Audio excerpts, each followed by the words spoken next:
ভাইরে, বুক ভরা কষ্ট নিয়ে আদালতের দ্বারে দ্বারে ঘুরছেন সানাই মাহবুব সঠিক বিচারের আশায়। আর আপনারা মজা নেন, আপনাদের লজ্জা হওয়া দরকার। একটা অবলা নারী যে কিনা বুকের মধ্যে দুইটা মাউন্ট এভারেস্ট নিয়ে কত কষ্টে চলাফেরা করছে, কোথায় আপনারা একটু সহানুভূতি জানাবেন তা না, উল্টো আপনারা বলছেন কেমনে কি ভাই, জামাই মনে হয় বালিশ সারা ঘুমিয়েছে।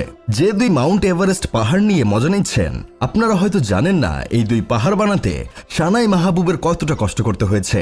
35 লক্ষ টাকা খরচ হয়েছে এই 2 পাহাড় বানাতে। আর এই টাকা জোগাড় করতে সানাই মাহবুব দিনরাত পরিশ্রম করে মাথার ঘাম শরীরের ঘাম বিছানায় ফেলেছেন, নিচতলা ভাড়া দিয়ে উপরতলার কাজ করেছেন। এটা যে কতটা কষ্টে সেটা আপনারা কখনোই বুঝবেন না। যে মেয়েটা আগেও এত এত কষ্ট করেছে, সে মেয়েটা এখনো কষ্ট করছে।